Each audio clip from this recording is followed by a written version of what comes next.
E olha que louco, por que que esse tema é legal? Porque quanto mais a gente estuda sobre isso, menos a gente tende a fazer as coisas ali na hora que está com o paciente. Olha que louco isso, faz sentido? Se não faz, eu tenho certeza que no final dessa live vocês vão entender por que quanto mais a gente sabe sobre crise convulsiva, menos a gente tende a fazer ali para o paciente na hora.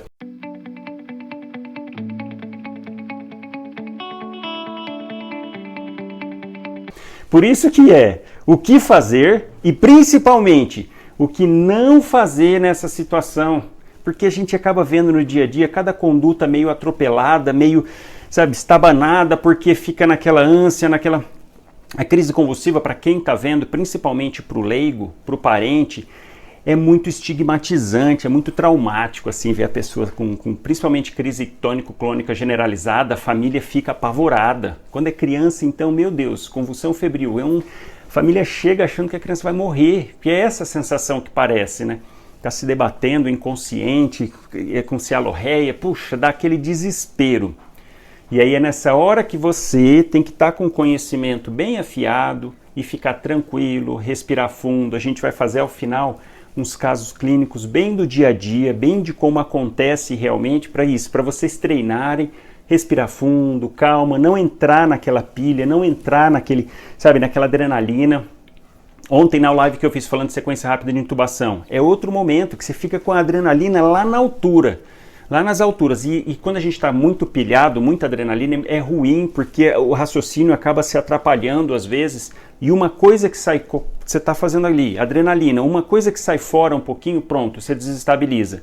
Então a gente tem que ir treinando, e crise convulsiva é um bom momento para treinar isso durante aqui a aula, vocês se imaginando atendendo nos casos clínicos, para justamente conseguir manter o controle. A gente tem que treinar isso, ter um autocontrole, tanto na hora que está de frente com o paciente, na hora que está atendendo, no caso, quando fazendo uma cirurgia, você tem que ter autocontrole, porque você tem que estar ali com toda a situação na mão. Qualquer coisa que sair fora, você tem que resolver. Então não adianta você pilhar e entrar. Então vamos falar de crise convulsiva. Por que a gente tem que estar com o conteúdo ali? Para a gente poder respirar, ficar tranquilo. Vamos primeiro definir, rapidinho, a respeito de crise convulsiva e de epilepsia. Os dois, apesar de parecidos, não são sinônimos, não são iguais. Na crise, a gente fala que em algum momento está tendo alguma alteração na parte neurológica, por algum desarranjo, alguma despolarização rítmica de alguma área do córtex cerebral. Então, não necessariamente tem que ter alguma lesão ali, a gente vai falar disso. Não, é alguma alteração que pode ser inclusive momentânea, alguma coisa que está fazendo um desarranjo, vamos dizer assim. Isso a gente define como crise. Agora, na epilepsia, não, já tem alguma alteração estrutural no córtex, alguma alteração já na parte cerebral, que deixou, vamos dizer assim, uma sequela, uma cicatriz ali em determinado local. Às vezes consegue ver numa tomografia, por exemplo, numa ressonância, você consegue ver alguma área de alteração, o paciente teve um AVC, evolui mais para frente com epilepsia. Você consegue delimitar que ele teve uma morte, que ele teve uma área de isquemia lá que está sendo responsável por isso. Mas às vezes não. Você faz exames e não detecta síndromes genéticas, então podem aqui estar relacionado então. Essa é a diferença. Aqui é uma coisa que está tendo naquele momento, não necessariamente com alguma lesão. E aqui sim, já tem alguma alteração neurológica. Por isso que a gente classifica como epilepsia. Vou falar mais um pouquinho ali também de quais os critérios para a gente falar que um paciente é epilético ou não.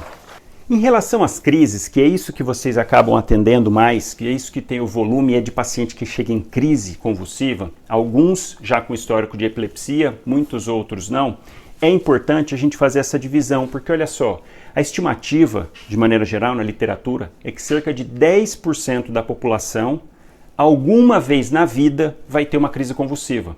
E olha se a gente pegar aqui no Brasil, 200 milhões de habitantes, 10% dá 20 milhões de habitantes. Então é muito alto o índice de alguma vez na vida a pessoa ter crise convulsiva. Por isso que isso é corriqueiro no pronto atendimento. Direto chega paciente com crise convulsiva ou que já teve pós-ictal, é com frequência, porque o número é muito grande, 20%.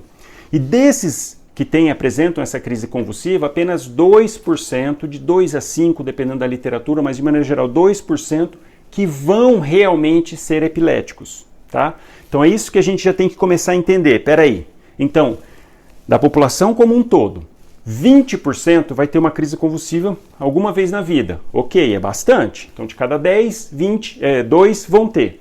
Agora, esse que está tendo a crise, obrigatoriamente ele vai ser epilético, ele vai ficar tendo outras crises depois? Não, a minoria acontece isso. Então, opa, isso já serve para a gente pensar. Fala, peraí, então vamos já não pesar a mão na hora que um paciente chegar com crise. É aí que já começa a chamar a atenção. O paciente vai chegar sempre, vamos fazer medicação, vai lá, pega o diazepam, fenitoína. Calma, por quê? Existem 3 diferentes tipos de crise convulsiva. A crise convulsiva chamada de provocada, a crise convulsiva chamada de sintomática aguda e a crise convulsiva chamada de sintomática remota. Isso já vai ajudar lá na frente, quando chegar o paciente no caso clínico, a gente poder pensar nisso. Porque a gente sabendo os tipos, aí você fica mais tendencioso ou não a fazer medicação. Por quê? Quando a gente fala em crise provocada, são situações que o organismo da pessoa está passando e que essa situação é que está influenciando no funcionamento cerebral e não diretamente uma alteração no cérebro. Não. Por exemplo, febre é uma das causas de crise provocada, principalmente na infância. Então a criança chega tendo uma crise convulsiva e o problema não é lá no cérebro, é a febre. Está sendo uma crise convulsiva reacional a isso. Outra coisa que pode dar crise convulsiva não relacionado diretamente com o sistema nervoso propriamente dito, distúrbio hidroeletrolítico. Baixa do sódio, baixa do cálcio, hipoglicemia, baixa de magnésio, sódio abaixo de 115 já pode causar crise convulsiva, cálcio abaixo de 5 pode causar crise convulsiva, glicemia abaixo de 35 pode causar crise convulsiva também. Então é alguma condição que não lá no cérebro, mas que está causando um desarranjo no organismo. Então isso que a gente fala de provocada, porque é algum problema que está provocando essa crise convulsiva. Outros exemplos aqui. Então, hipoglicemia, que eu falei. Outra coisa que é frequente, sepse, infecção. E não diretamente infecção neurológica, não estou falando de encefalite, um paciente em sepse, toda a gente já fez uma aula de sepse, inclusive, para quem não viu, já está no canal, vai lá dar uma olhadinha, foi uma live bem bacana, bem assim, dos pontos que precisa saber. E no caso de uma sepse, toda aquela reação inflamatória que eu disse naquela live, tudo aquilo que desencadeia no organismo, isso pode também afetar no tecido cerebral, fazendo o paciente entrar em convulsão. A gente viu então que na sepse, diferente do que algumas pessoas imaginam, que é uma infecção generalizada, não necessariamente. O paciente pode estar só com um foco infeccioso, ou no pulmão, ou na urina, pode estar com uma infecção urinária só, e não a bactéria diretamente que espalhou para o corpo todo, não. Toda a reação de defesa do organismo, todo o processo inflamatório gerado é que vai causar o distúrbio, que vai causar a sepse, aí tem que lembrar do pacotinho da primeira hora, não pode esquecer de jeito nenhum, mas aí por conta desse desarranjo disso tudo, é que o indivíduo acaba fazendo uma crise convulsiva. Uma outra coisa que é muito frequente, a gente tem que perguntar para o nosso paciente, drogas ilícitas, uso de droga, principalmente as estimulantes, anfetamina, cocaína, êxtase, pode causar crise convulsiva também. E olha só, não está relacionado lá com o cérebro, e sim com desarranjo sistêmico. Então essas são as crises provocadas, que não está lá diretamente no cérebro o problema, e sim no organismo como um todo. Isso é muito importante, porque a hora que chega, você precisa pensar, então está tendo uma crise convulsiva, eu vou fazer medicação para a crise convulsiva? Opa, o problema é lá no cérebro? Não, a gente precisa atacar o distúrbio. Se tiver com sódio baixo, não adianta eu ficar fazendo medicação para convulsão e mantendo o sódio baixo, a gente precisa corrigir o sódio, corrigir a causa.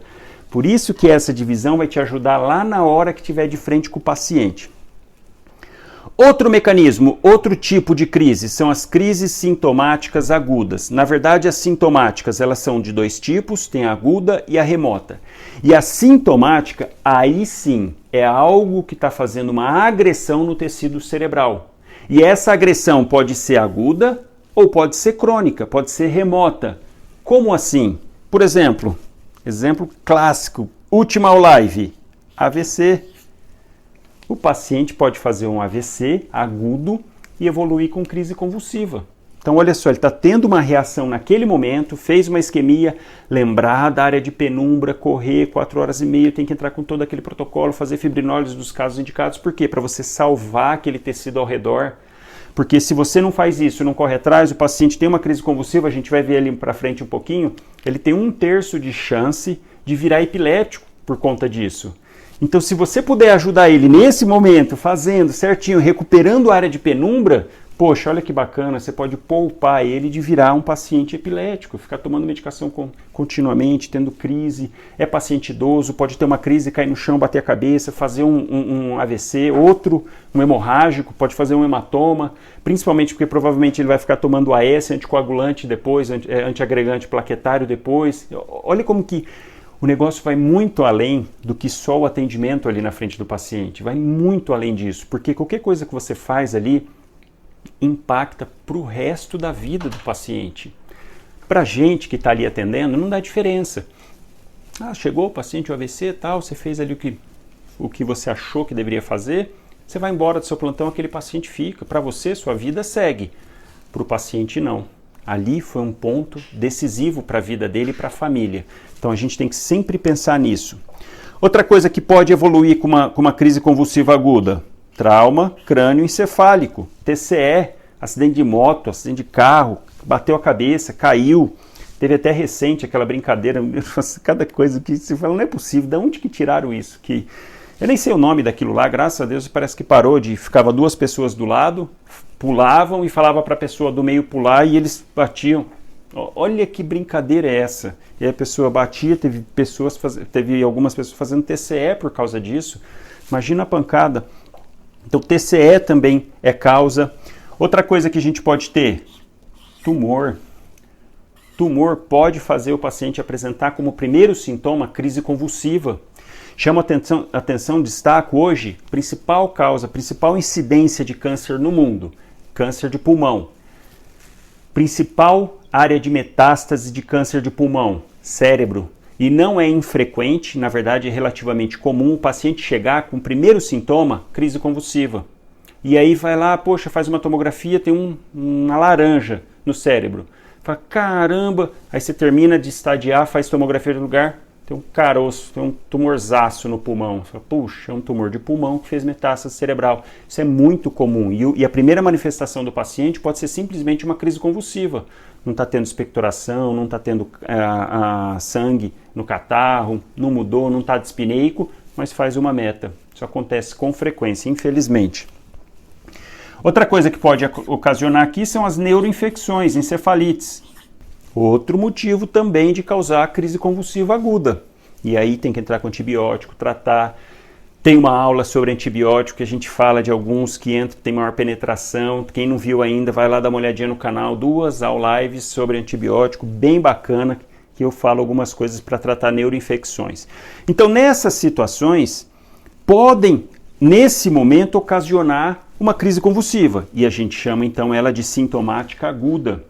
Agora, aquele paciente que apresentou alguma dessas alterações, não teve crise convulsiva naquele momento, passaram-se 7 dias, ele pode apresentar também crise convulsiva e a gente vai chamar de remota, que aí fala mais a favor da questão de ter deixado alguma sequela. Então a remota é quando ocorreu alguma dessas alterações aqui em cima num período maior do que 7 dias.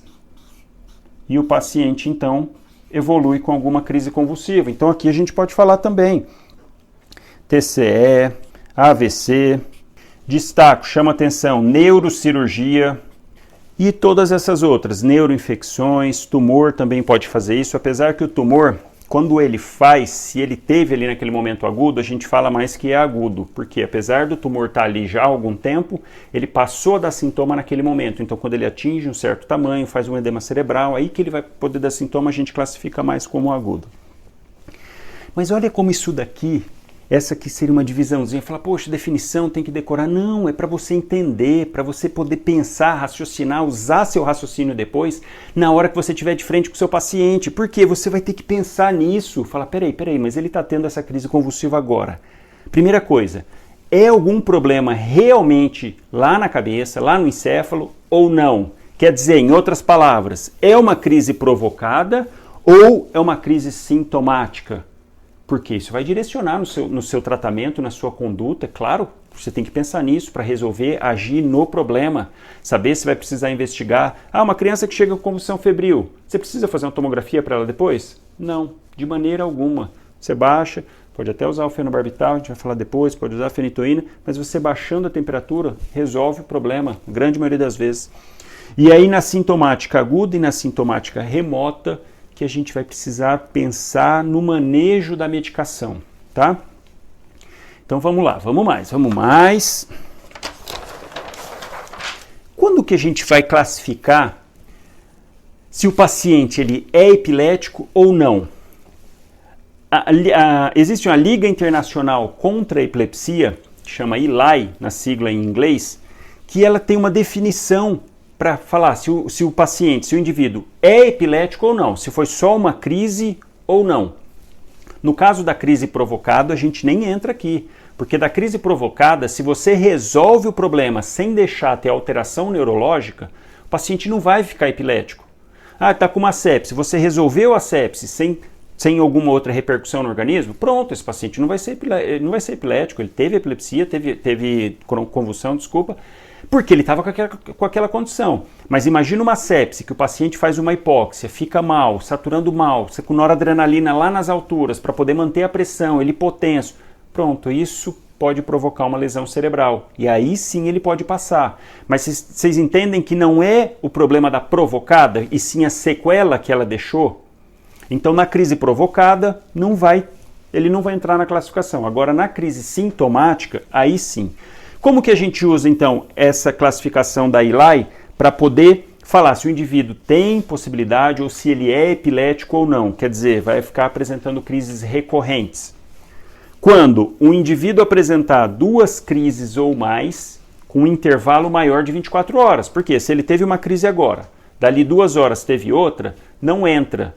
Porque a mesma coisa que fez da primeira está relacionado com a segunda, o período de tempo é muito curto, a gente precisa pensar mais de crise provocada nessa situação. Agora, o indivíduo teve uma crise hoje, daqui 2 meses ele teve outra, aí sim ele entra no critério, falou, opa, 2 crises convulsivas, até prova o contrário, esse paciente provavelmente vai apresentar outras ainda. E aí no pensamento lá para frente, isso sim ajudaria você a definir se você vai entrar com medicação para ele profilático ou não. Outro, se o paciente já tem uma síndrome genética bem estabelecida, síndrome de West, tem várias outras na infância, tem um catatal de síndromes que pode estar relacionado com epilepsia. Então se ele já tem o diagnóstico lá, já tem alteração genética, acabou, ele tem epilepsia. Uma outra condição, que é a crise não provocada, com chance de recorrência maior de 50%. Como assim? Quando o indivíduo tem uma crise convulsiva, dependendo, não estamos falando de provocada, aqui sim das sintomáticas, tá? Trauma, AVC, neuroinfecções. Quando o indivíduo apresenta uma convulsão nesse tipo de situação, a gente consegue estabelecer mais ou menos a probabilidade dele continuar tendo convulsão depois. Como assim? Imagina o seguinte, o paciente que está com AVC agudo, está tendo um AVC agora e apresenta uma crise convulsiva nesse momento. Então ele é um sintomático agudo, porque ele está fazendo um AVC nesse momento, e está tendo uma crise convulsiva. Qual a chance dele virar epilético depois disso? 1/3 dos pacientes viram, então 33%. Então de cada 10, 3, cada 10 que estão tendo AVC nesse momento e estão tendo crise convulsiva, 3 vão passar a ter essa crise convulsiva ao longo da vida. Olha o impacto para a pessoa. E quando essa crise convulsiva acontece, ele teve AVC há 1 ano atrás e está tendo uma crise convulsiva hoje, qual a chance desse paciente ter recidivas, ter outras crises? 2/3, então 66%. E por esse critério aqui, da ILAI, fala que se o indivíduo apresenta uma chance maior do que 50%, ele é considerado epilético. Então, esse indivíduo, esse senhorzinho que teve um AVC e depois de 1 ano ele teve uma crise convulsiva, pela classificação da ELAI, a gente já pode, apesar de ser a primeira crise convulsiva dele, a gente já pode falar que ele é epilético. E já poderia aí tentar, se quiser tratar, já passar uma fenitoína de profilático, já teria indicação por esse critério. Paciente com TCE, trauma crânioencefálico, tendo a crise convulsiva na fase aguda, ele tem 15% de chance de virar epilético. Ah, caiu da árvore, bateu a cabeça, está com epilepsia, está tendo a crise convulsiva agora. Ah, ele vai virar epilético? 15% de chance de virar. Entraria no critério aqui da ELAI? Não. Em compensação, se esse cara que caiu da árvore, que caiu do telhado, estava arrumando um telhado, caiu, bateu a cabeça, ficou desacordado, tal, evoluiu bem depois disso, não precisou passar por neurocirurgião, não passou nada, mas ele depois de um ano apresenta uma crise convulsiva. E aí, qual que é a chance dele virar epilético após isso? 50%. Então, 50% das vezes, no caso de TCE, o indivíduo passa a apresentar crise convulsiva.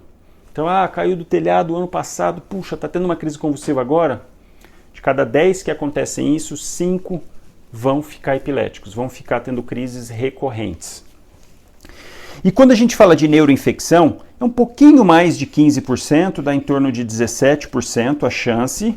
A pessoa está com a neuroinfecção, está com encefalite e apresentou uma crise convulsiva, 17% de chance de ficar epilético. E se essa crise convulsiva for depois, for um mês depois, um ano depois dessa neuroinfecção? 65%. Então, de maneira geral, para a gente bater o pé para falar, no caso da sintomática remota, todo paciente que teve AVC e está tendo uma crise e todo paciente que teve uma neuroinfecção, uma encefalite e está tendo uma crise, a gente pode falar que esses dois indivíduos, mesmo sendo a primeira crise, são epiléticos e provavelmente vão apresentar recidiva ao longo do tempo. E aí tem toda uma discussão se você entra com a medicação, pode fazer uma medicação por 2 anos, se ele não apresentar crise nenhuma você pode suspender e acompanhar, enfim, tem outros detalhes, mas vamos falar mais na hora que chega ali na nossa mão esse paciente. Todo mundo acompanhando, todo mundo entendendo, vão mandando, se estiver entendendo, vai mandando o coraçãozinho aí, porque depois eu vou reassistir e aí eu vou vendo se vocês estavam entendendo, tá? Entendendo essa sequência. Então, aqui é para a gente classificar e pensar se o paciente realmente vai ter crises recorrentes ou não. E quando chega esse paciente com epilepsia ou com crise convulsiva? Você está lá no seu lugar de atendimento, de repente entra o paciente apresentando uma crise. E aí? Faz o quê? Chama o médico, corre, se esconde, o que você vai fazer? Você vai lá atender, porque você assistiu essa aula do médico na prática e está craque, está sabendo assim tudo, vendo que ali, quanto menos você fizer, na maioria das vezes, melhor, olha só. Então a gente vai dividir o seguinte, o paciente que chega ali para você naquele momento, ou ele vai chegar sem crise ou com crise, concorda? Só tem essas duas possibilidades. Ou ele chega que ele já teve a crise e já parou, ou não, ele é trazido ali na hora tendo a crise. São as duas situações plausíveis. Nessas duas situações, você vai avaliar, vamos avaliar primeiro quando o paciente já chega para você lá no pronto atendimento e já não tem mais crise, que é a maioria das vezes. Doutor, tive uma crise convulsiva, algum familiar relata, doutor, ele caiu, começou a se debater, babar, tudo, se urinou, liberou o esfíncter. Só que ele chega lá para você, não tem mais nada, já passou, até chamar o vizinho, até chamar alguém, até pegar o carro, colocar, ou até chamar o SAMU conseguir buscar, trazer, acabou a crise. Então esse paciente chega lá para você com história de ter tido a crise. E aí, o que você vai fazer? Você vai medicar ele? Precisa medicar? Ou não? Pode mandar embora direto? Depende. O que você vai avaliar? Primeira coisa que você vai avaliar nessa situação, ele está sem crise. Ok. Primeira coisa, é a primeira crise? Ele nunca teve nada. Ok. Outra coisa, como que ele está naquele momento que ele está ali na sua frente? Ele está bem? Tem alguma alteração do sinal vital, dos sinais vitais? Ele está sonolento? Ele está pós-ictal? É isso que você vai ter que avaliar. E até para você poder pensar se é uma crise provocada ou se é uma crise sintomática. Provocada, se ele está com alguma infecção, se ele fez uso de droga, alguma outra condição, se ele está com distúrbio hidroeletrolítico, é um paciente que faz uso de diurético, não está fazendo diurético de alça, furosemida, não está fazendo reposição de potássio, pode estar apresentando a alteração por conta disso, é um paciente com hipoglicemia, então a cabeça já tem que funcionar. E aí então, é a primeira crise. Como que estão os sinais vitais? Vamos falar normais primeiro. Sinais vitais normais. Não tem histórico de TCE, não tem histórico de infecção, não tem histórico de nada. Principalmente você vai avaliar então sinais vitais estáveis e foi o primeiro episódio. Opa! Nesse tipo de situação, você vai tender a fazer medicação para ele alguma coisa? Não, você não vai fazer, porque ele já teve a crise. Ah, mas então a gente vai precisar fazer nada, ele teve uma crise convulsiva, isso é comum, é normal. Ah, não, é normal ter crise convulsiva, pode ir embora, você vai viver bem. Não, claro que não, você vai precisar investigar, mas não na emergência. Essa é a questão. Se o paciente chega tendo a primeira crise, sinais vitais normais, você faz exame neurológico, está normal, pupila normal, não tem déficit de força, ele pode até estar um pouquinho pós-ictal, um pouquinho sonolento, mas está consciente, orientado, respondendo, não tem febre, não tem nenhum foco de infecção, não fez uso de droga, não fez nada. Bacana. O que você vai fazer nessa situação? Observação, deixar o paciente lá em observação de 4 a 6 horas e depois segmento ambulatorial.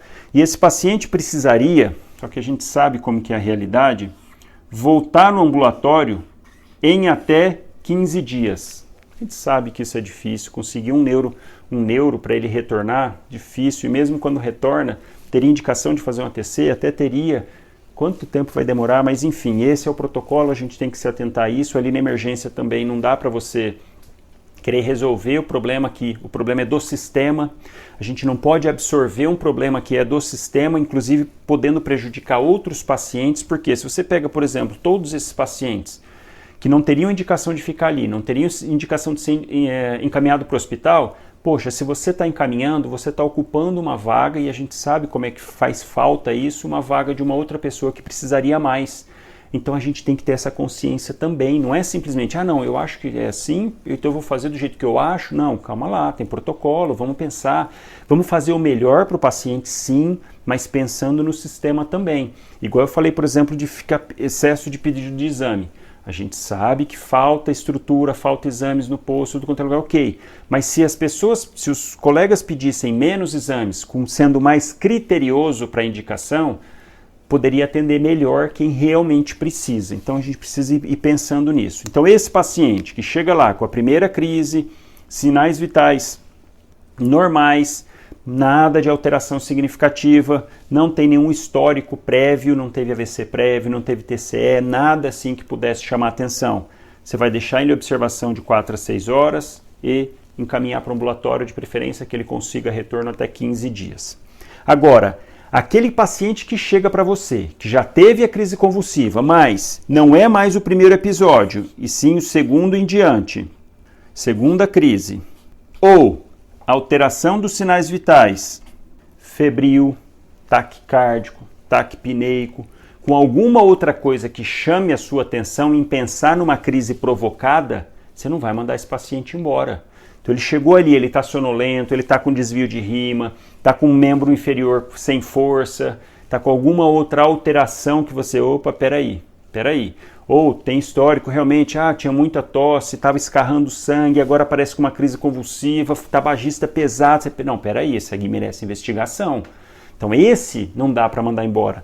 E a segunda crise já, olha o risco, você manda, ele tem outra crise em casa. Provavelmente ele não vai morrer dessa crise em casa, mas a família vai vir, poxa, a gente levou lá e o médico atendeu lá e não fez nada. Então nessa situação, nessa segunda, a gente pensa mais nas crises provocadas, sim, e pensa também nas crises sintomáticas agudas.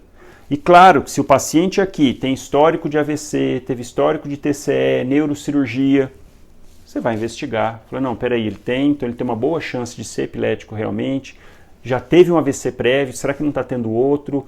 Vamos investigar. Então esse paciente aqui, a conduta, internação e solicitação de exames.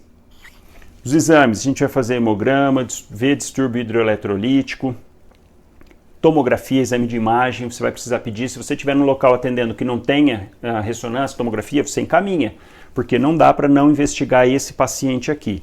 Está com alteração, é segunda crise, tem algum histórico prévio, é um paciente já cheio de comorbidade, você não vai mandar embora. Não vai mandar embora, você vai ajudar a corrigir, ver o que dá para você fazer, pensando em crise sintomática aguda ou pensando em crise provocada. E também tem aqueles pacientes que chegam, esses sim chegam em crise. É aqui que rola o estresse, que é quando o paciente chega lá, geralmente eles levam assim, existem várias classificações de crise convulsiva, crise parcial, crise complexa, quando ele está inconsciente, focal, quando dá só em algum lado, generalizada, quando dá no corpo todo, e existem as crises de ausência, por exemplo, pacientes mais em criança, relacionado, por exemplo, síndrome de West e outras síndromes, criança fica paralisada. Mas isso não impacta a família, então às vezes passa desapercebido, fala que ela é meio avoada. Normalmente a família fala, é meio avoado. Não é, às vezes ela tem epilepsia, ela está tendo uma crise de ausência. Mas isso não impacta a família.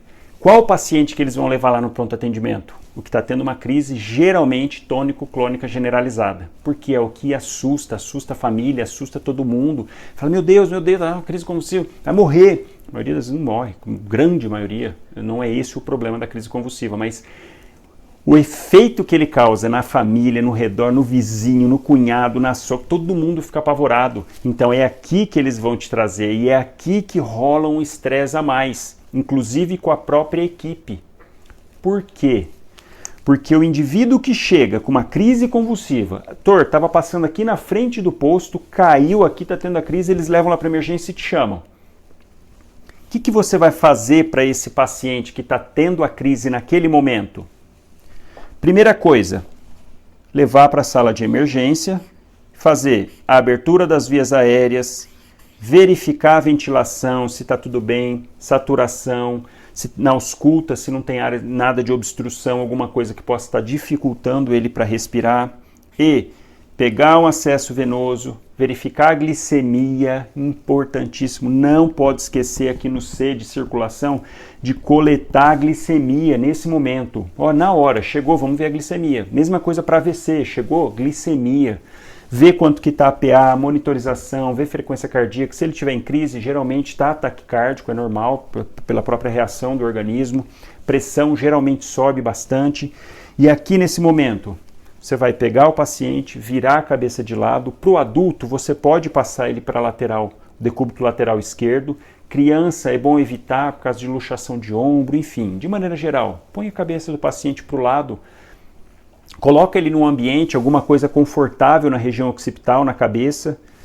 Deixa a cabeça dele de lado. O que mais? Mais nada. Você não vai fazer mais nada. Turma, não vai fazer nenhuma medicação? Não vai. É aí que é o estresse, porque você faz essas medidas e vocês agora, sabendo disso, por isso que eu falo, quanto mais você sabe desse assunto, menos você faz. Turma, não vai fazer um diazepam, não vai fazer uma fenitoína, vai deixar convulsionando? Sim, vai deixar, porque a maioria reverte com menos de 5 minutos. A maioria vai parar aqui, a crise convulsiva, sem você precisar fazer nada. E se você tiver feito fenitoína, fenobarbital, o diazepam, você até vai prejudicar um pouquinho sua avaliação depois, porque esse paciente vai ficar sonolento e não vai dar para você, não, mas espera aí, ele teve a crise, ele está tendo alguma repercussão depois, foi a primeira crise, para você se localizar, se é uma crise sintomática, se é uma crise provocada. Então, chegou o paciente, você vai fazer o ABC, vai deixar ele com um cateterzinho de O2, virar a cabeça, pelo amor de Deus, não vai pôr nada na boca do paciente, ter aquela história de língua, pelo amor de Deus, não faz isso, não se faz isso. Ele pode morder a língua? Pode. Boa parte, uma boa porcentagem morde a língua, morde. Você não vai fazer nada. Colocar uma guedel, então não vai fazer isso. Ele está tendo crise, está mordendo, você não vai fazer. Você vai virar a cabeça dele de lado e aspirar. Se tiver com secreção, se alorreia, que geralmente faz aquela espuminha aí, se a família fala, tá babando lá, espumando, você vai só aspirar. Pega uma sondinha de aspiração, uma Nelaton fininha, põe aqui no cantinho da boca, põe. Se o paciente não tiver dente, passa mais fácil ainda. Você coloca ali, aspira o nariz. E só, deixa com O2, vira, marca no tempo mais ou menos para você ir vendo, geralmente reverte com 2, 3 minutos, por isso que a grande maioria já chega na verdade sem crise, porque no caminho já passou, só chega realmente com crise quando está ali perto, quando mora perto do poço, traz rápido. Então aqui, não faz nada. Turma, a família vai ficar pressionando, não fala, meu Deus, não está fazendo nada. Está fazendo, está dando suporte, e é isso que você vai fazer nessa fase. Então, deu 5 minutos, cessou a crise? Ótimo. Ergue a cabeceira, ele vai ficar em estado pós-ictal, a pessoa fica sonolenta, ela pode queixar de dor de cabeça, dor muscular pelo excesso de contração. Ok, aí você vai dar um sintomático, dor de cabeça, vamos fazer uma dipirona, fazer um paracetamol, esperar, ver, aí você vai colher a história, vai ver se tem alguma coisa ali que chama atenção para você pensar numa crise provocada. Não, ele já tem uma coisa que é muito frequente, infelizmente. Paciente que já tem diagnóstico, que faz uso de medicação, acaba descontinuando o tratamento, ou por própria opção do paciente, porque ele está bem, não tenho mais crise, vou parar de tomar, ou porque não consegue pegar a medicação no posto, não consegue comprar, não consegue retorno, a gente sabe como é que funciona o dia a dia, então isso acontece muito, paciente que já tem diagnóstico e chega para você porque ele descontinuou a medicação. E aí eu faço um adendo, que aí nesse tipo de paciente você pode até cogitar fazer alguma medicação ali no momento, mas de praxe não vai fazer. Parou em 5 minutos, ótimo, você vai deixar ele lá e aí você vai reavaliar nesses 2 critérios aqui. É a primeira crise, depois que passou pós-ictal, ficou com sinais vitais normais, não tem nenhuma história, nada? Ok, vai para casa, ambulatório, 15 dias, volta para retorno. Não, ele passou a crise convulsiva, você está suspeitando que ele tem um distúrbio hidroeletrolítico, que ele está com sepse, que ele fez uso de droga, que ele pode estar com um tumor, tendo um AVC. Aí não, esse paciente você vai internar e investigar, tá? Então o que eu chamo a atenção, chegou tendo crise, se for menos de 5 minutos, você não vai fazer nada, vai fazer o ABC e só. Turma, vai deixar convulsionando, a mãe dele está gritando lá fora, preocupada com tudo. Sim, vai deixar. E quando a crise demora mais do que 5 minutos? Aí sim é a questão. É aqui que agora sim a sua atitude pode realmente beneficiar o paciente. Aqui é o momento de você pensar em medicação, de você ter conhecimento, de você saber que se ele passou de 5 minutos tendo crise, a coisa está feia. Então quer dizer que ele já está entrando no chamado estado de mal epilético. Então 5 minutos não passou a crise, automaticamente ele é classificado como mal epilético.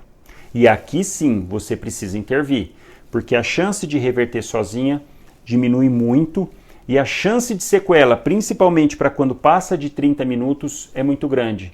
Então é nesse momento que a minoria das vezes que a sua atitude vai salvar o paciente. E aí o que você vai fazer? Se chega um paciente então, mais de 5 minutos, doutor, faz 10 minutos que ele começou a crise lá em casa, a gente só conseguiu trazer agora, opa, já pode pôr na emergência e vamos entrar com medicação.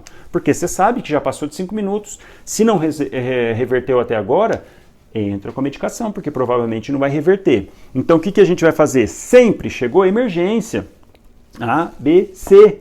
E aí? Entra com o suporte, o ABC, e aqui sim você vai entrar com medicação. Quais medicações aqui que entram? Primeira linha de combate ali na convulsão, os benzodiazepínicos. Essas são as medicações que você vai usar aqui. Quem propriamente dito? O midazolam, famoso Mida, e o diazepam, um ou outro.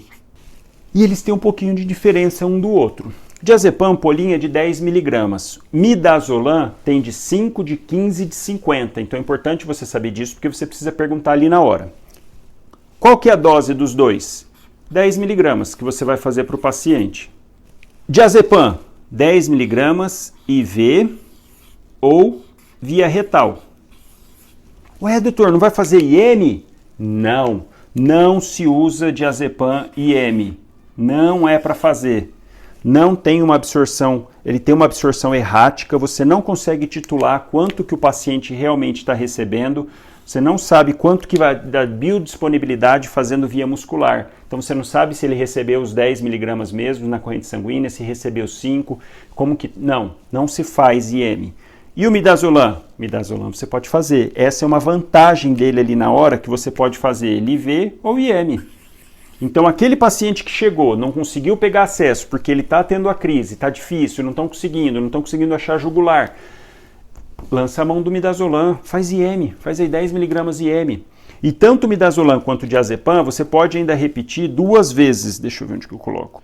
Passou 10 minutos, você fez uma dose, passou 10 minutos, não reverteu, faz outra dose. Pode rebaixar? Pode, mas por isso que ele está na emergência e você está junto ali. Se ele rebaixar, fizer insuficiência respiratória, que é difícil fazer com uma dose dessa, mas pode acontecer, pode. Se fizer, você vai lá e intuba. Mas essa é a recomendação, 2 doses. E aí, olha só, você fez as duas vezes. O paciente fez a primeira, reverteu. Ou fez a segunda, reverteu. Ok, para por aí. Então você vai lançar a mão dos benzodiazepínicos naquele paciente que está com mais de 5 minutos de crise convulsiva, mas se resolveu com o benzodiazepínico, para por aí. E aí? Aí a gente volta lá naquele outro para falar, foi a primeira crise, está com sinais vitais estáveis, só que aqui você vai ter que deixar o paciente mais tempo lá. Como é uma crise que demorou um pouco mais para reverter, essa a gente tende a deixar o paciente realmente em observação, a pedir vaga para poder investigar, falar, poxa, primeira crise e a pessoa já evolui para estado de mal epilético, tem alguma coisa errada. A não ser que fale, não, usou droga, aí você fica até mais tranquilo em saber que não foi por causa da droga e não que o paciente possa ter alguma outra coisa a mais, tá? Fez os 2, reverteu, maravilha, partiu para o abraço, deixa ele lá. Você brilhou no atendimento, deixa ele lá em observação, cabeceira elevada sempre, sempre. Você pode deixar ele com guedel se ele estiver caindo à base da língua, mas tem que ficar atento porque a hora que o efeito começar a passar do benzodiazepínico, ele vai começar a ter ânsia. E aí é ruim porque isso ele pode broncoaspirar. Então, você pode deixar o guedel? Pode, mas ficar de olho. Porque a hora que ele começar a ter reflexo de vômito, você já tem que sacar a guedel, tá? Agora, se você fez uma vez, nada. Pediu para fazer de novo outra dose, nada de reverter, esse paciente está entrando no chamado mal epilético refratário. E aí sim você vai partir para a segunda linha de medicação. Então, estado de mal epilético refratário. Aí, nesse momento que você fez uma vez, fez 2 vezes, não reverteu, aí você vai pensar nas medicações de segunda linha. E não igual às vezes vi bastante isso, não, já chegou, já vai fazendo fenitoína, faz fenobarbital, sem ordem, sem nada. Não, mas você sabe se é a primeira crise, se não é, o paciente tem histórico, não tem, sabe se ele não tem algum outro fator, se é hipoglicemia, se é distúrbio hidroeletrolítico. Não, só pedi para fazer fenitoína. Por quê? Essa é a pergunta. Por quê que? Não, calma aí. Tem que pensar, tem que ter os 3, você pensar em crise provocada, em crise sintomática aguda, remota, porque isso influencia aqui na sua conduta. E aí fez o benzodiazepínico, não resolveu, vamos partir para a segunda linha. Quem que é de primeira escolha na segunda linha? Fenitoína. Essa é a primeira escolha. Você vai fazer fenitoína, vai idantalizar o paciente. Qual que é a dose da fenitoína? 20 mg por quilo, que é outro erro frequente que eu via. 20 mg por quilo. Aí a ampola da fenitoína tem 250 mg a ampolinha. A pessoa fica naquele meio termo, vi várias vezes isso, até recebendo plantão de colega assim. Não, chegou um paciente com uma crise convulsiva, aí eu pedi para fazer 2 ampolinhas de Dantal, ele está ali na emergência, está tranquilo, aí eu pensando, tá, mas primeira coisa, fez direto fenitoína? Sim. Ele chegou tendo crise? Não, chegou em pós-ictal. Já fica naquela, por que fez? E mais, você olha e fala, tá, segunda crise, fez ali na crise, fez 2 ampolas, é a mesma coisa que nada, porque 2 ampolas, 20 mg por quilo, um paciente de 50 quilos dá 1,5 grama, aí ela fez 500 miligramas, vai ter algum efeito para o paciente? Nenhum, então era melhor nem ter feito. E aí aqui, fenitoína tem que tomar um baita cuidado, é uma medicação que é para ser feito, ela é bem segura, mas ela tem alguns detalhes que você tem que se atentar. Ela só pode ser feita em soro fisiológico, não fazer em soro glicosado, porque ela precipita. O ideal é você fazer num equipo que tenha filtro, mas isso para o dia a dia, infelizmente, não é rotina, não é comum. Você faz ele no filtro, tem que fazer num acesso exclusivo, não misturar com o diazepam, no acesso que você fez o diazepam, só para ele. E aí, você faz a fenitoína num filtro exclusivo, e tem que ter muito cuidado para não romper a veia que está o acesso. Porque essa medicação ela é extremamente básica, ela é vesicante, que chama. Tem vários quimioterápicos que são assim também, fazendo quimioterapia quando extravasa. Você tem que tentar aspirar ali, fazer compressa, porque necrosa a pele, necrosa o músculo. É terrível, terrível, terrível. Faz um estrago grande. Então tem que tomar muito cuidado com o acesso, tem que ter certeza que está fazendo certinho dentro do acesso, você ficar junto olhando, ver se está correndo bem, ver se não está formando aquela bola que fica quando está fora do acesso, pegar de preferência em região anticubital, porque se extravasar vai fazer necrose, extravasar na mão vai fazer um estrago. Então é uma medicação que tem que ter bastante cuidado quanto a isso. Tá? Ela é segura, bacana, pode fazer 20 mg por quilo, pedir para fazer 6 ampolas num paciente de 70 quilos, manda bala, 5, 6 ampolas, mas fica atento com o equipo exclusivo, se tiver filtro na linha é melhor, mas difícil ter isso nos locais comuns de pronto atendimento. E uma outra medicação aqui, que seria de segunda linha, fenobarbital. Fenobarbital, a dose também é 20 mg por quilo. E uma vantagem do fenobarbital é que ele dá para fazer IM. Dá para fazer IM ou IV. Fenitoína, só venoso. Pelo amor de Deus, acabei de falar de ser vesicante. Se você aplicar, ele não é hidrossolúvel. Você aplicar no músculo, vixe, vai causar um estrago danado. E imagina o tanto que teria que aplicar. Então, fenobarbital você pode fazer IM, pode fazer IV, essa seria uma vantagem. Em criança com convulsão febril, que não melhora dentro de 5 minutos, você faz o benzodiazepínico também, 0,2 mg por quilo do diazepam ou do midazolam, com dose máxima de 10 para o midazolam e 5 do diazepam para criança. E caso não reverta nesse momento, você, se for febril, lógico, você vai fazer dipirona, paracetamol, você pode lançar mão do fenobarbital de primeira linha, depois do benzodiazepínico. No caso de adulto, não, é fenitoína primeiro, tá? Então, essa é a sequência da medicação. Você vai primeiro com a primeira linha, que é benzodiazepínico. Segunda linha, aí sim, é dantal ou fenobarbital. Ah, pode usar a carbamazepina? Pode, mas aí não é o comum, não é o corriqueiro. Esses daqui vocês vão encontrar em qualquer lugar de atendimento. Então dá preferência para esses daqui, para essa sequência. Midazolam ou diazepam, 2 vezes, não reverteu. Estado de mal epilético refratário, você faz fenitoína e fenobarbital. Vamos para o nosso famoso checklist, para depois a gente partir e brilhar nos casos clínicos. Vocês estão dominando tudo já, tenho certeza que eu vou falar aqui, vocês já vão saber resolver todos os casos clínicos, porque vocês então, já entenderam aqui o conceito, prestaram atenção, viram, não, realmente, olha, quanto menos eu fizer, melhor, mas eu tenho que ter consciência de que pode ser uma crise provocada, uma crise sintomática. Olha que bacana isso. Vamos lá, pessoal, vamos fazer o nosso checklist aqui, para vocês terminarem de fixar na cabeça, para poder ficar craque para atender o paciente que chegar, e vai chegar, e não vai ser uma vez só, vocês vão atender pacientes com crise convulsiva. Então, olha só. O que tem que ter na cabeça ali fresco? Que a crise convulsiva ela pode ter 3 comportamentos diferentes. Ela ser causada por algum outro distúrbio, que não no sistema nervoso central, mas que está tendo repercussão no sistema nervoso central. Então, paciente com febre, com sepse, com hipoglicemia, distúrbio hidroeletrolítico, intoxicação exógena, cocaína, êxtase, anfetamina, principalmente esses estimulantes. Então, essas condições são fora do sistema nervoso central, mas que estão agindo no sistema nervoso central, fazendo com que a pessoa tenha crise convulsiva. Em compensação, podem ter as crises sintomáticas, que são sintomas de alguma alteração, aí sim neurológica. E essa alteração pode ser aguda, um AVC, um tumor, um TCE, ou ela pode ser crônica, um paciente com sequela de AVC, um paciente que teve um TCE antigo, que fez uma neurocirurgia, a história teve um tumor, tirou esse tumor. E aí entra então que esse paciente tem uma condição remota. Ele teve o problema no sistema nervoso central, mas essa manifestação está sendo lá na frente. Geralmente, claro, por alguma sequela, por algum distúrbio que sobrou, alguma cicatriz que sobrou lá no cérebro.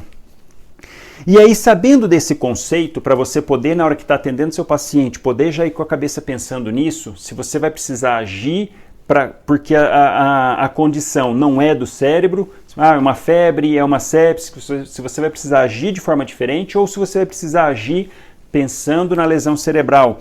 E aí a gente pensa na chegada do paciente, o paciente que chega sem crise e o paciente que chega em crise. A maioria das vezes o paciente vai chegar, já teve a crise, vai chegar pós-ictal. E aí nessa condição que o paciente estiver ali com você, você vai avaliar e vai pensar o seguinte: é a primeira crise? Ele está com sinais vitais estável, não está tendo febre, não fez uso de droga, não tem nada de alteração ali que você possa pensar em distúrbio hidroeletrolítico, ele estava assintomático, tanto antes quanto depois da crise. Opa, esse paciente eu posso mandar, vou deixar ele em observação, posso mandar para casa, domicílio e voltar ambulatorial 15 dias. Essa é naquela condição que o paciente tem a primeira crise e que estava assintomático, não tem nada antes e não tem nada depois. Esse pode ir para casa, vai investigar via ambulatorial. Agora, aquele paciente que também teve a crise, chegou sem crise e está com sinais, e os sinais vitais estão alterados, ou já é a segunda crise, tem algum histórico a mais, você ali é um paciente com comorbidade, você já pensar na crise sintomática remota, opa, esse paciente teve um AVC prévio, esse você já vai tender a investigar. Pede um exame de sangue, espera, deixa ele mais tempo em observação para ver. Se tiver com os sinais vitais alterados, aí não tem nem o que discutir, é internar, investigar, é sepse, não é, alguma outra causa, ele está tendo um AVC naquele momento. Então é você investigar. E agora, o paciente que chega em crise, o tempo que eu digo de 5 minutos, mais de 5, é do início da crise. Por isso que na maioria das vezes que o paciente chegar tendo crise lá no local, você já tem que ficar meio esperto, porque a não ser que ele more do lado do posto, ali da unidade, do pronto atendimento, ou estava ali no pronto atendimento e teve a convulsão naquele momento, se não for isso, o paciente precisou pegar um carro, precisou chamar o SAMU, chegou lá tendo a crise, já passou de 5 minutos, já passaram mais de 5 minutos. Então você tem que ter isso em mente, de quando começou. Ah, doutor, não sei, não, mas faz mais de 5 minutos, mais de 10, que hora que era? Estava assistindo algum programa na TV, você lembra? Perguntar para o familiar, falar, doutor, faz mais de 10 minutos, mais de 15, pronto, então você já não vai considerar que esse paciente, você já vai considerar nessa segunda linha, que é um paciente com mal epilético. Agora, o paciente que chegou lá, estava lá na frente do seu pronto atendimento, caiu lá na frente, já correram com ele lá para a emergência, está convulsionando, quer dizer, faz menos de 5 minutos que começaram os sintomas, que começou a crise convulsiva. O que você vai fazer?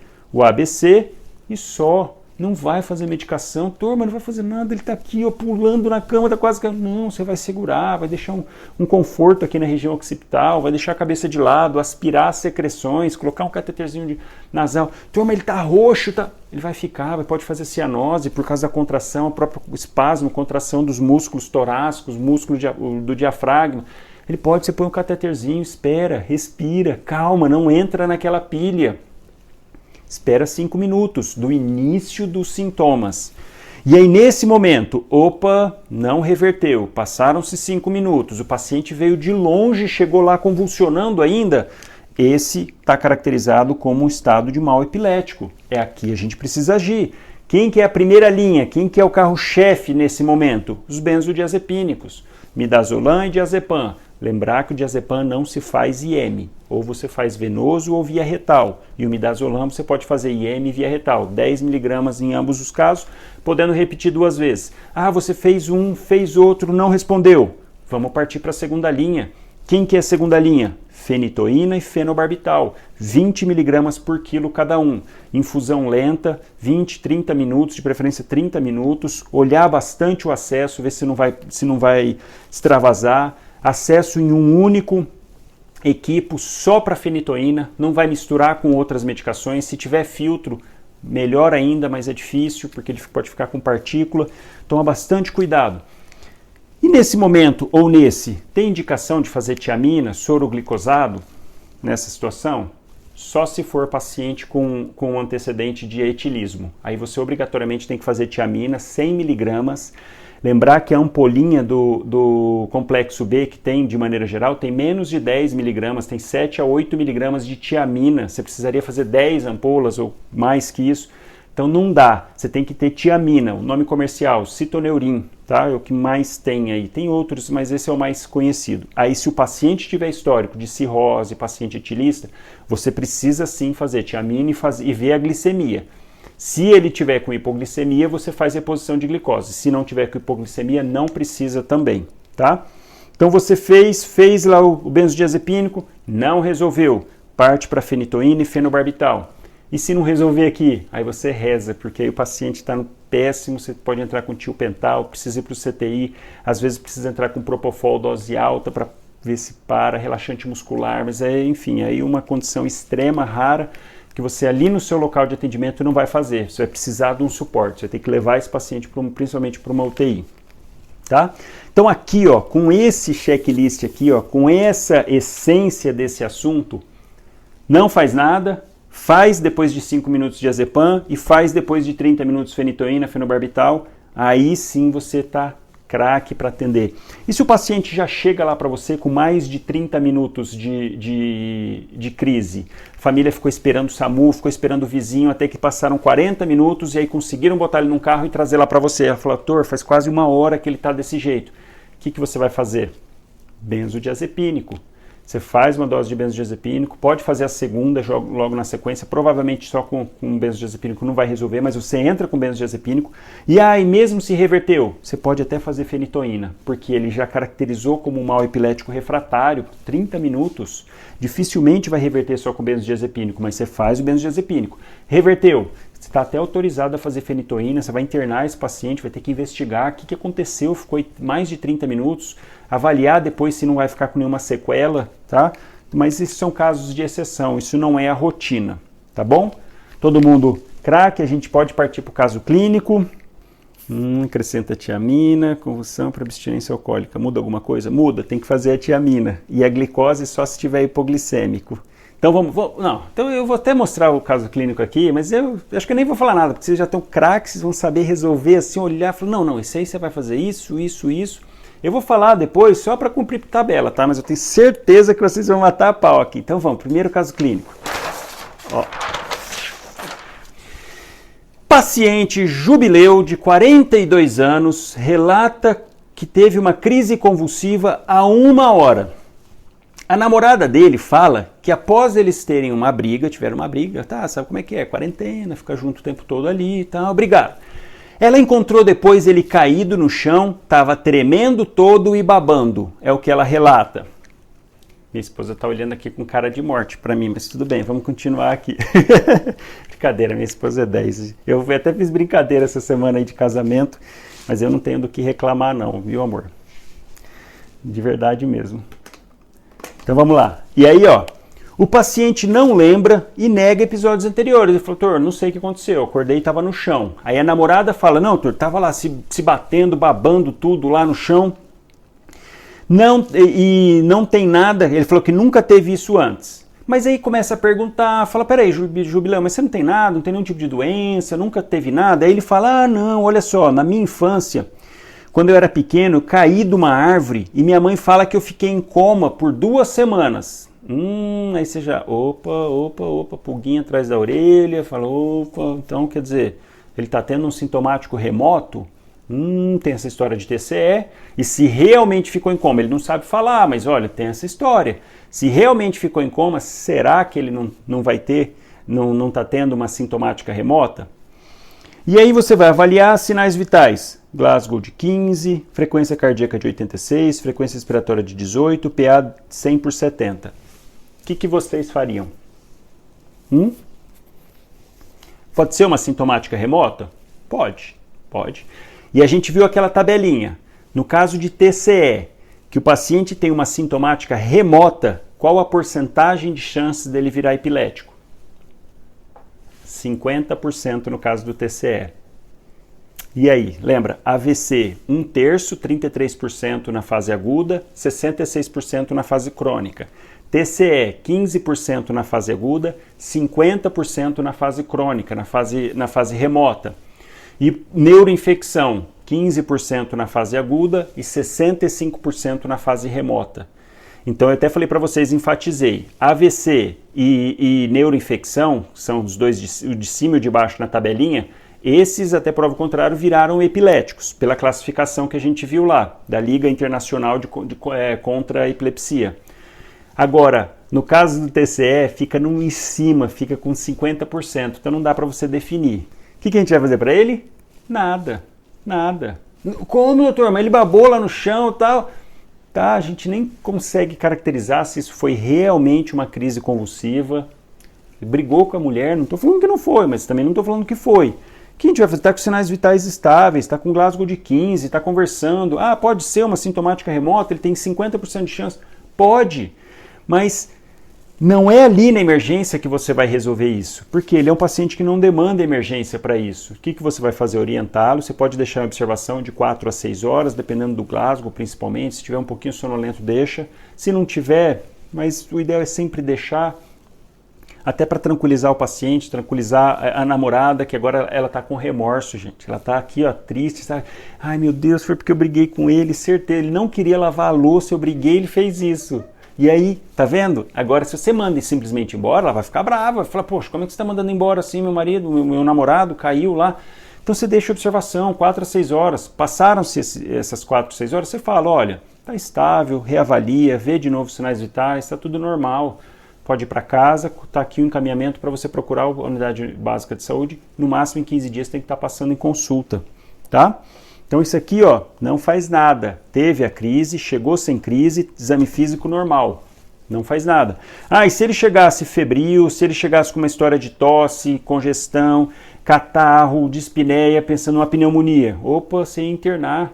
A gente ia fazer os CURBs da aula de pneumonia que está no canal já. A gente ia fazer o CURB, ia avaliar, mas se o paciente teve uma crise convulsiva, quer dizer que o negócio já é mais além, que pode até ser uma sepse. Aí sim a gente ia investigar, ia internar e atacar esse problema, e não a crise convulsiva. Todo mundo ok? Todo mundo? É você que tá falando, Plot. Às vezes eles só brigaram ali, gente. Aqui é quarentena, a quarentena dá mais estresse. Às vezes ela é boa para ele, a gente não sabe. Então eu ficaria quieto. Não, isso sim, Eduardo, isso eu concordo. Suspender a louça, não. Tá provado que ele não pode lavar a louça. Você viu? Olha o que deu. Isso eu ia falar para a namorada mesmo. Falou, ó, eu vou dispensar, mas a louça é sua. Se tiver outra crise durante a observação, só trata ou faz exame de imagem? Jane, aí sim, se ali a chance disso acontecer é muito baixa, mas se ali mesmo realmente ele tiver uma segunda crise, aí você vai investigar, porque alguma coisa tem. 2 crises seguidas, alguma coisa tem, aí merece investigação, mas fora isso, não. Vamos ao caso clínico 2, 222. Aqui então é a dona Juvência, 68 anos, trazida pela filha que fala o seguinte, doutor, minha mãe começou a se debater e urinar toda. Uma vez lá, a gente estava lá conversando, ela sentada, de repente ela caiu de lado lá no sofá e começou a tremer tudo, se debater e começou a fazer xixi na roupa. Aí ela foi correndo chamar o vizinho e colocaram a mãe dela no carro e trouxeram para a unidade de atendimento. Está lá no seu posto, chega lá, levam para emergência, a avó, chega lá a dona Juvência, e aí ela fala, Heitor, e ela foi acordando no caminho, parou de tremer no caminho, ela parou de se debater e começou a acordar, eu chamando ela, mãe, tentei puxar a língua dela, mas não consegui, porque ela estava mordendo assim, ela usa prótese, então não consegui pôr o dedo, ainda bem. E aí eu tentei, mas aí ela foi acordando, tu deu uns tapas nela para ver se ela acordava, não deve fazer isso, tá pessoal? Mas deu uns tapas lá, ela começou a acordar. Então ela chega lá, o pessoal vem te chamar, doutor, tá paciente ali na emergência. Você vai lá atender e a filha tá falando isso, tá apavorada, ela tá junto. E aí, doutor, meu Deus, ela nunca fez isso, nunca aconteceu isso, olha só, meu Deus.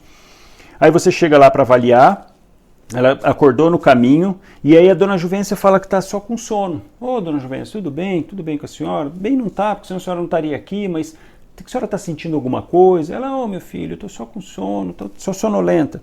Tá, você vai avaliar então. Glasgow, 14, e ó, até bonitinho para vocês, 3, 5, 6, quer dizer, ela está com o olhinho fechado, você pede para ela abrir, conversa com ela, ela abre, mas logo em seguida ela fecha. Ela está falando bem, então 5, está respondendo, está consciente, orientada, e está com movimentação, você pede para ela mexer o braço, ela mexe, devagarzinho, porque ela está sonolenta, pós-ictal, mas ela mexe. Frequência cardíaca de 76, frequência respiratória 18, uma PA aqui, 160 por 100, olha só. Aí você parte para um examezinho ali básico, tórax normal, abdômen normal, e vai para o exame de parte neurológica. Você faz, pede para ela apertar, não tem déficit de força, está movimentando, levanta o braço, ela mantém, está ali bonitinho, não tem desvio de rima, e de repente você dá uma olhadinha na pupila, a pupila direita está midriática. A direita está lá, ó, grandona. Eu acho que fica invertido aqui, mas ó, essa é a direita. Aí fica grandona lá e a esquerda, você coloca a luz, pode usar o próprio laringoscópio, se você não tiver lanterninha, que agora com o celular, com a luz do celular, você põe a luzinha do celular e passa no olho, né? Fecha o olho, abre e passa a luz. Aí você vê a pupila reagindo. Aí faz isso do lado direito, a pupilona está desse tamanho e não reage. Faz do lado esquerdo, ela reage. E aí? E agora? Chegou para você sem estar em crise convulsiva, pós-ictal, um Glasgow de 14, investiga, não investiga, manda para casa. E a dona Juvência não brigou com ninguém, não estava lavando louça. E aí, faz alguma coisa? Ah, galera em peso aqui, ó, TC.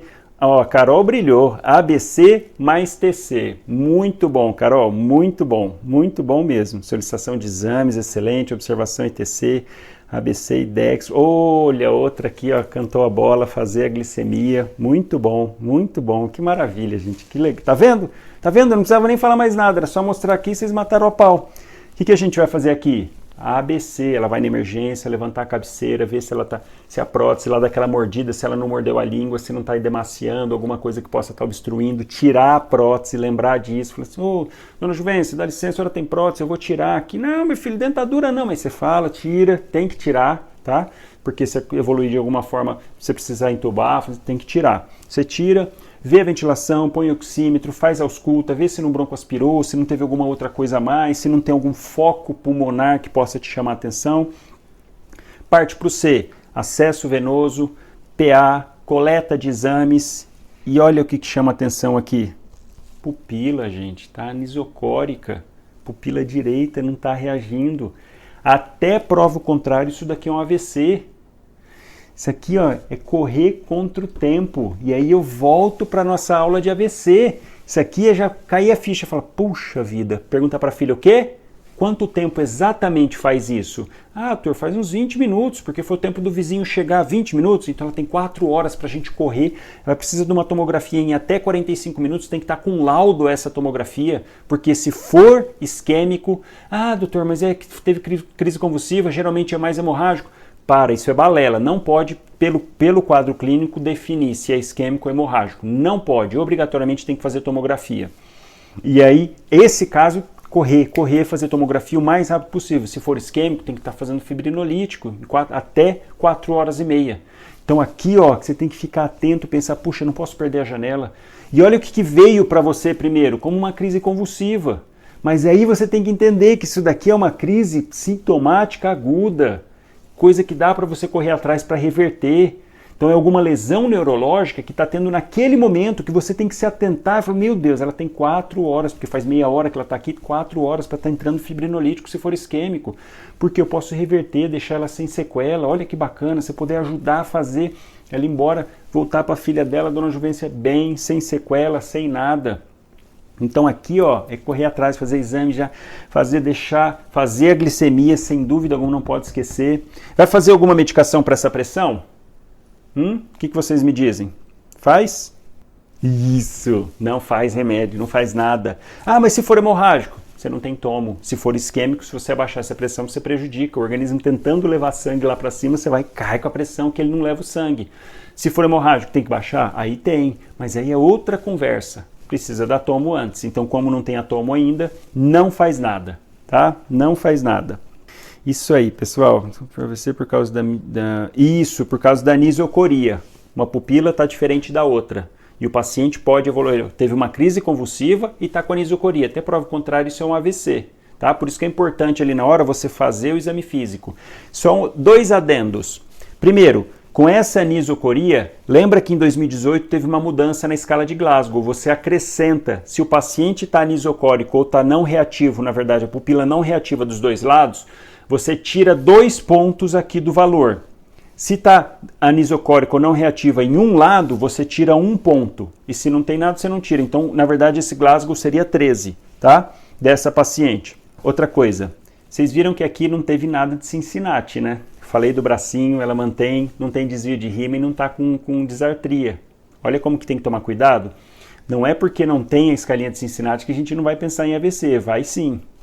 Tem que ter um pouquinho assim de jogo de cintura, não é sempre que tem que ter o Cincinnati. E às vezes, por exemplo, paralisia facial de Bell, paciente chega com um ponto de Cincinnati. Você já pensaria em AVC? Então tem que ter um pouquinho assim, abrir um pouco a mente para os diagnósticos diferenciais, tá? Não baixa PA, muito bom. Não, porque pode causar uma hemorragia se baixar de vez. Não, o problema, Serginho, não é causar hemorragia. Se baixar de vez e for isquêmico, para de chegar sangue naquela área de penumbra, que está sofrendo ali, ó, que está quase isquemiando, aí você cai e não chega o sangue, aí termina de isquemiar. Aí você acabou com a juvência. Acabou, tadinho. Vamos lá, caso clínico 3. Esse é um caso clínico legal, bacana, vamos lá. Imagina a situação seguinte. Paciente Anacleto Júnior, de 26 anos, estava acompanhando a mãe no posto. A mãe foi lá no posto para trocar uma receita, ela faz uso de losartana, foi lá, está na quarentena, ela queria dar uma voltinha, estava cansada de ficar em casa, foi lá para trocar a receita. Chegou lá, fez o filho ir junto, o filho não queria não, mas ele foi junto, e aí chegou lá na consulta, de repente ela fala, doutor, ele começou a se debater no chão, caiu, e aí chamaram lá, gritaram, ela gritou, meu Deus, meu filho. Pegaram o menino, levaram lá, pegaram o Anacleto, levaram lá para emergência. E aí vão lá e te chamam. Doutor, tem um paciente convulsionando, estava aqui no posto e tal, ele começou a convulsionar agora, tem 10 segundos. E aí você chega lá para atender esse paciente. Imagina a situação, você chegando numa emergência, o paciente lá pulando na maca, tendo uma crise tônico-clônica generalizada, se debatendo, a mãe do lado gritando, desesperada, doutor, pelo amor de Deus, alguém me ajuda, ajuda meu filho, não deixa ele morrer, ajuda meu filho. Chega lá e para atender ela vê você com o médico, chamaram o médico, doutor, pelo amor de Deus, meu filho, olha como é que ele tá, ele nunca teve isso, o que a gente vai fazer, pelo amor de Deus, doutor, faz alguma coisa, ele tá, olha. E aí, olha a adrenalina, a equipe toda movimentada, você na emergência, a mãe em cima de você, às vezes pega no braço, acontece, sabe, no desespero, coitado. E doutor, meu filho, salve a vida, mais o filho. Não sei, para quem tem filho aqui sabe que quando é com a gente aguenta mais. Quando é com o filho, a gente amolece mesmo. E aí? E agora? O que você faria nesse tipo de situação? Se imagina lá, numa sala de emergência, com toda a equipe, acabaram de pegar o menino que caiu, às vezes cai e faz até algum corte, chega lá sangrando, já atendi paciente assim, ferimento, porque bate a cabeça na hora que cai. E aí? O que você faria nessa situação? Não queria falar não, a pessoa está brilhando aqui, hein? Ó, ABC mais glicemia, ABC mais histórico, faz ABC, olha que maravilha. Não dá remédio, faz o ABC, ABC, olha que, ó, parabéns, sério, que legal, olha que bacana isso, caramba. Muito legal, muito legal. Então vamos lá, vamos atender junto esse paciente, vocês mataram a pau. O que a gente vai fazer? Aliás, primeira coisa, pedir para tirar a mãe dali. Primeira coisa, sala de emergência não deixa familiar, porque vai atrapalhar na condução do caso. Imagina, pegar acesso, uma parada, você vai massagear, a família surta. Então, primeira coisa, senhora, minutinho, fica aqui fora, por favor. Alguém tira ela aqui fora, por favor. Vamos fechar aqui a sala de emergência, justamente para ela não interferir. Não, doutor, mas pelo amor de Deus, deixa eu ficar aqui, meu filho. Não, aqui na emergência não pode. Até mesmo porque se chegar outro paciente em emergência, a senhora vai estar aqui, vai estar complicar. E para a gente poder atendê-lo, a gente precisa que a senhora fique lá fora. Para a gente poder fazer o melhor por ele, a senhora quer ajudar ele realmente? Então espera ali fora. Você coloca ela do lado de fora, fecha a porta, aí sim. Acalma todo mundo, aquela adrenalina e todo mundo fala, calma gente, vamos lá, vamos levantar a cabeceira, vamos fazer o ABC, vamos abrir vias aéreas, vamos colocar o oxímetro, vamos ver pulso, vamos monitorizar, levanta a cabeceira, vira a cabeça de lado, vamos aspirar as secreções. Ó, tem quanto tempo? 1 minuto? Alguém marca no relógio, por favor. Você designa alguém ali da equipe. Você, marca para mim, por favor. Quando der 5 minutos, você me avisa, tá? Marca agora e fica você responsável por isso. Faz o ABC e espera. Mas a mãe tá gritando lá fora que, nossa, que não pode matar o filho dela. Você não vai fazer nada. Você vai esperar 5 minutos. O ideal era você ir lá conversar com ela nesse período para poder ver, colher alguma coisa da história. Mas se a mãe está histérica lá e o filho convulsionando, a hora que você for lá, ela vai querer ver, enfim, entendeu? Então você tem que ter um pouco de cintura. Fala, não, espera. Melhor esperar, vamos ver. 5 minutos, não melhorou? Aí a conversa começa a mudar. Porque aí você já pede fazer medicação e vai conversar com ela. Porque aí você vai ter que ter alguma coisa de história para saber por que está evoluindo assim. Então vamos lá. Fez o ABC, tá lá, pediu para ver a glicemia, não pode esquecer, glicemia. 120. E aí? Ah, tá um pouquinho cianótico, você pôs o catéter, tá lá, 5 minutos antes da menina avisar, da pessoa que você escolheu para te falar do horário, antes de avisar, doutor, parou. Tá parando, ok, vamos ver, parou, legal, agora eu vou lá conversar com a mãe. Olha, senhora, a gente já atendeu, ele parou de convulsionar, a gente fez ali as medidas que precisava e fizeram mesmo. Ele parou. O que aconteceu? Ele toma alguma medicação, já teve isso antes, ele está passando por algum problema, ele faz uso de droga, ele bateu a cabeça, aí você vai colher a história. Se precisar até pensar no parto, foi tudo bem, não foi um parto difícil, não teve algum uso de fórceps, se for o caso, sabe? Você colher uma história boa para você se nortear. Aí imagina que a mãe fala assim, não, doutor, não tem nada, nunca teve nada. O que você vai fazer? Depende de como ele vai ficar depois. Você vai deixar ele em observação, vai reavaliar, se tiver algum corte você vai fazer a sutura. E aí você vai observar, deixa lá 4, 6 horas e observa. Se ele recuperar totalmente, sem alteração de sinal vital, foi a primeira crise, voltou 0 bala, não tem nada, encaminhar para o ambulatório 15 dias para poder fazer acompanhamento. Agora, deu esse tempo, pós-ictal, ele está estranho, não melhorou, você vendo que ele está um pouquinho sonolento, aí você vai investigar. Aí sim, falou, olha, teve a primeira crise? É a primeira sim, mas o paciente está com sinal vital, está com Glasgow de 14, de 13, não recuperou, está meio sonolento, vai ver pupila, vai ver força, alguma coisa tem, colhe um hemograma, será que tem algum distúrbio hidroeletrolítico? Agora vamos supor que esse mesmo paciente, você lá esperando, deu 5 minutos, a pessoa que você nomeou falou, doutor, 5 minutos, e aí? Não parou, continua lá pulando na cama e a mãe continua gritando lá do lado de fora. O que você vai fazer? Já deram 5 minutos. Pessoal, passou, não vai resolver sozinho, ele está entrando em estado de mal epilético, vamos providenciar benzodiazepínico. Tem midazolam? Pegaram o acesso? Ah, doutor, não pegou. Vamos usar uma ampolinha de midazolam. Doutor, mas só tem a de 15 miligramas. Ok, puxa 10 miligramas dela, vamos fazer IM. Pode fazer, 10 miligramas IM. Então, caso não revertesse, mida 10 miligramas IM. Ah, doutor, conseguiu um acesso? Ótimo, 10 miligramas IV. Nossa, mas não é muito fazer? Ele não vai rebaixar? Não vai fazer insuficiência respiratória? Não, pode fazer 10 miligramas. É adulto, pode fazer 10 miligramas IV. Ah, doutor, mas se rebaixar alguém lá inseguro, pode deixar. Se ele fizer uma parada respiratória, a gente entuba. Ou fica ambusando. Vamos ver aqui, calma lá. Fez 10 miligramas. Ah, o paciente começou a parar, parou. Ok, o que vocês vão fazer? Depende. Vai ter que deixar em observação, vai ter que ver. Só que aqui já começa, opa, se ele ficou com mais de 5 minutos da crise, será que não tem alguma coisa a mais?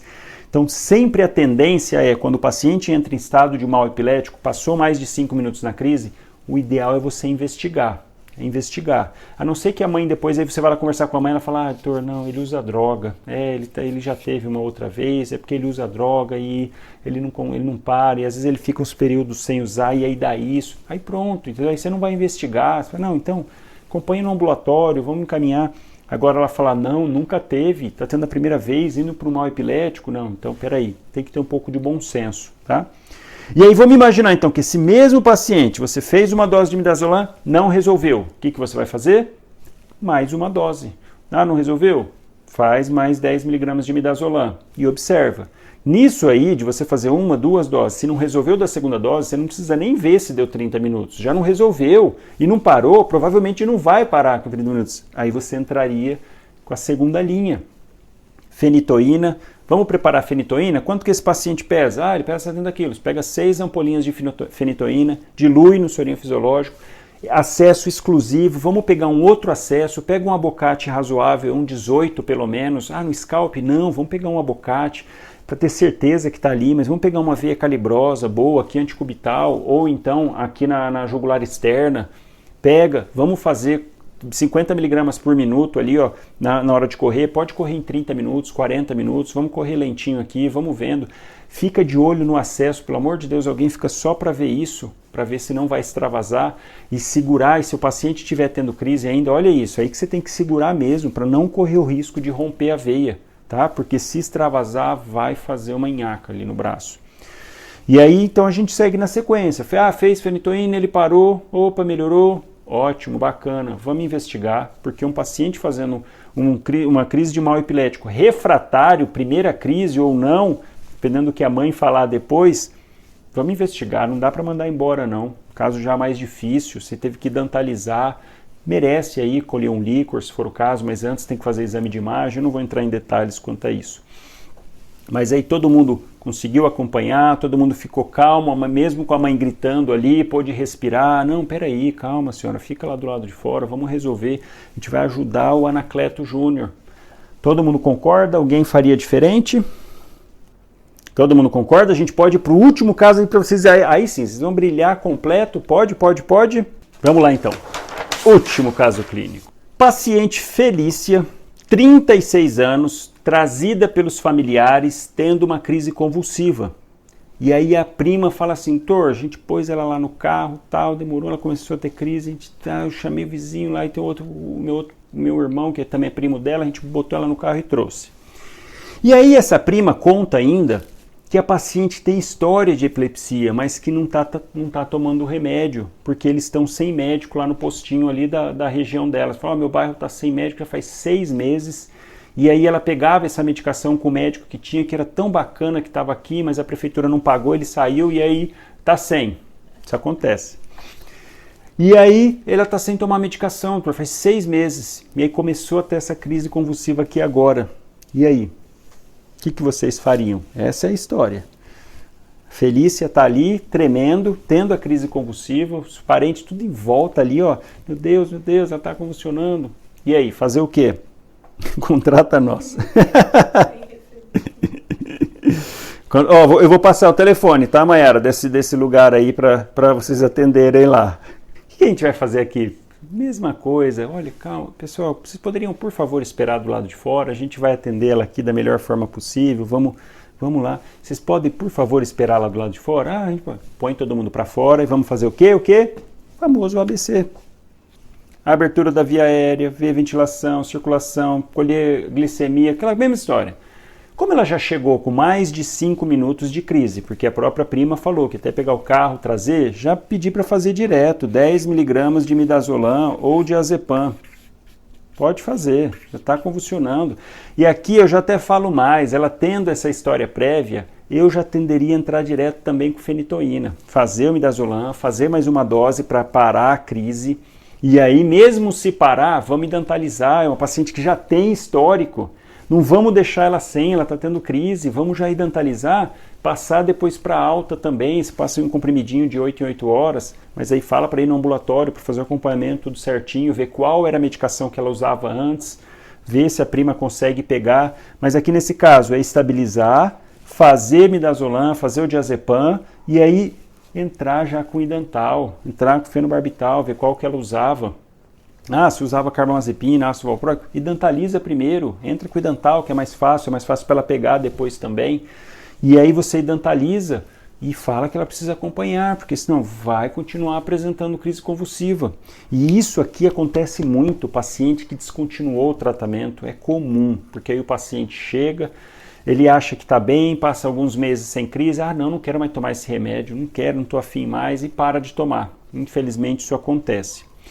Uma outra coisa que eu chamo a atenção, que eu não pus aqui em caso clínico, mas é aquele paciente que chega, por exemplo, naquele primeiro caso do paciente que tinha histórico, que caiu da árvore do namorado, da namorada, se o paciente falar para vocês assim, olha, eu sou motorista de ônibus, eu dirijo o coletivo da cidade, e aí? Esse é um tipo de paciente que eu tenderia a passar para ele já de imediato fenobarbital ou idantal, uma dose. Porque a gente viu que no TCE, que o paciente manifesta a convulsão tardiamente, 50% de chance de virar epilético. E o paciente que dirige um ônibus, primeiro que ele falou, acho que o senhor vai ter que mudar de profissão, mas enfim, não é a gente que define isso. Eu passaria para ele tomar sim. Porque se dentro de 2 anos ele tomando o anticonvulsivante e não tiver nenhuma outra crise, dá para suspender e esperar. Mas é um paciente que coloca a vida de outras pessoas em risco. Então a gente tem que pensar nisso também na hora de atender.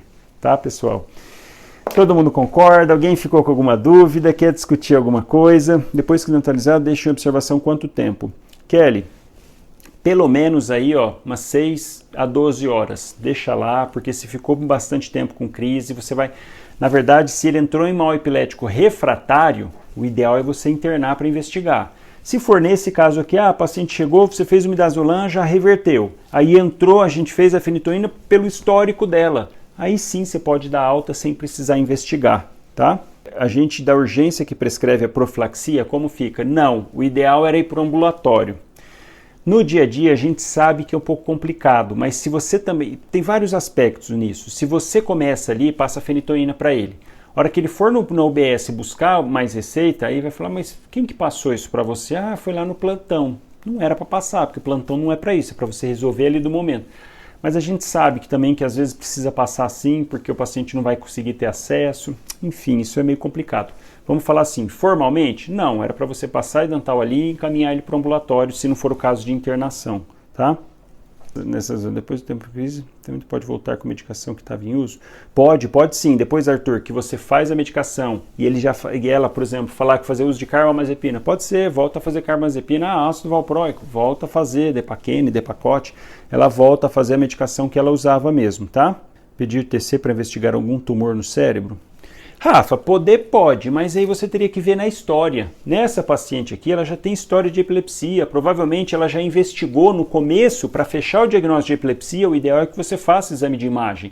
Então, teoricamente, ela já investigou. Obrigatoriamente, você não teria que investigar, a não sei que ela nunca fez uma tomo? Não, aí tem que fazer, pelo amor de Deus, né? Depois de fenobarbital, se não der certo, a sequência terapêutica é intubação? Vitória, o ideal é você usar tiopental para isso, você pode usar relaxante muscular, pode usar propofol, dose para sedar, para você entubar e deixar o paciente um tempo, mas aí tem que encaminhar para a UTI, fazer na UTI, monitorizar, enfim. O paciente faz rabdomiólise, é frequente, paciente que tem crise convulsiva muito demorada, acaba fazendo rabdomiólise, faz insuficiência renal, e enfim, aí o trem desanda, vamos dizer assim, é grave, é triste, geralmente fica com sequela. Obrigado, pessoal, muito obrigado a presença de vocês. Eu vou fazer um print aqui, vou colocar no feed e peço para vocês me ajudarem, para vocês colocarem lá no feed o que vocês mais gostaram dessa aula, o que acrescentou para vocês, qual foi o insight que vocês tiveram com essa aula, tá? Porque isso ajuda para eu ir pensando, para eu ir vendo para as próximas lives. E aí é importante você deixar seu comentário lá e marca o amigo, manda para o amigo também para ele assistir. Vou deixar salvo aqui por 24 horas e quando der eu coloco no canal, tá? Porque demora para editar, levantar, mas eu vou colocar assim que der. Então eu vou fazer o print e vocês coloquem para mim os comentários lá, tá? Muito obrigado pela presença de todos vocês, tá bom, pessoal?